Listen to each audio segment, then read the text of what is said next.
include the stars or not include the stars.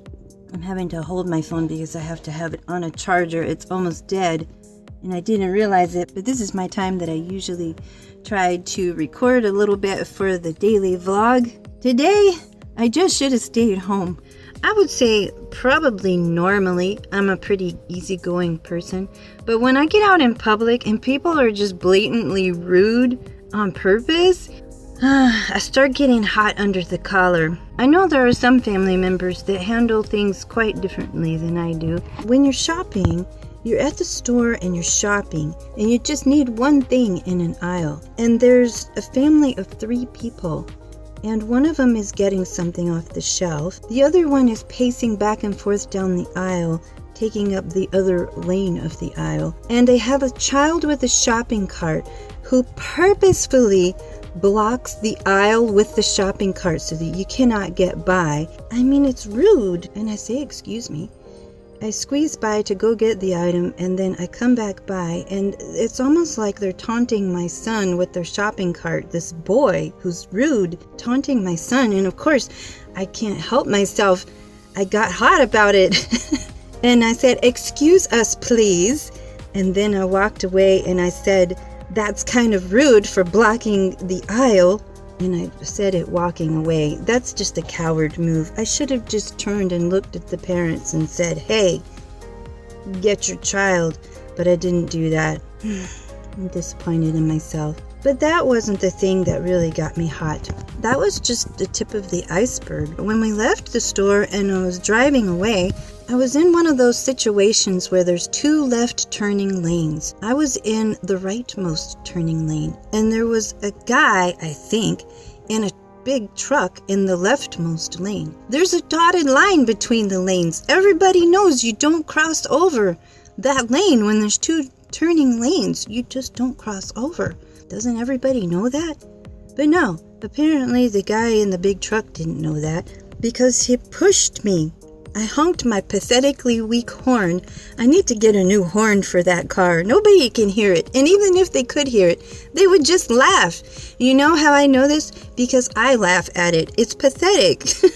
Hyundai, you really need to beef up those horns. It's sad. But anyway, I guess they didn't hear me, or they just didn't care, and they kept pushing me and almost ran me into the next lane where I wasn't supposed to be, where there were other cars. I mean, that was dangerous, right? And they kept on trying to be a bully all the way down the road, and that ticked me off. And they didn't even want to be in the lane that I was in because they kept getting over to the left lane after that. What? People! I need to just stay home. It's just one of those days. I wonder if I can set this up here now. Can we do it? Temporarily. I don't think it's gonna last, guys.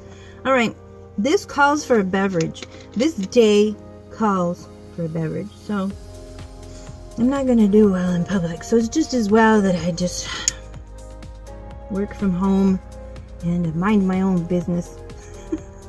No, I don't know what's going on. It was unusually busy today, and not everybody's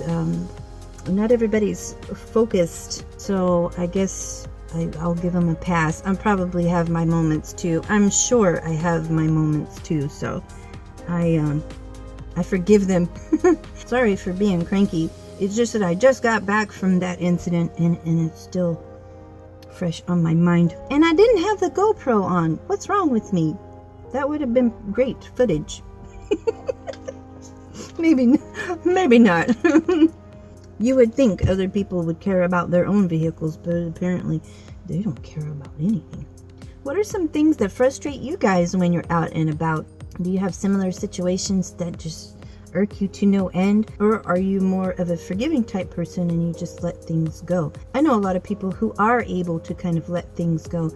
And on occasion, I will do that because I understand people get busy, people get distracted. I understand all of that and I can let it slide. But sometimes I get annoyed and I do have some things to say about it. I think over the years, I've gotten a little more feisty because when I was a kid, I was often told to stop being a pushover. Maybe I was letting people get away with a lot back when I was younger and I wouldn't stand up for myself. So over the years, after being a pushover for so long, I flipped the switch. Now I'm the first one to stand up for myself and to stand up for people around me. So some people don't like that. Some people tell me to simmer down. Some people tell me to calm my storm. But sometimes I feel like somebody's got to say something. So I do tend to stand up for people that can't stand up for themselves. And and even for myself. So watch out. You guys probably aren't going to want to see me on the road today. Don't worry, I'm staying home. I know my limit. I've had enough. Alright, I'm going to go and finish up Adam Wolf episode 2, the editing, and get that posted as soon as possible. I hope you all are having a great day. Thank you so much for watching and for subscribing. You guys take care out there, and I'll see you tomorrow. Bye. I'm cutting down the wires, feeling kinda tired. I think I lost myself, I think I lost it all. I'm cutting down the wires, I'm feeling kinda tired, I think I lost myself, I think I lost it all. You know I've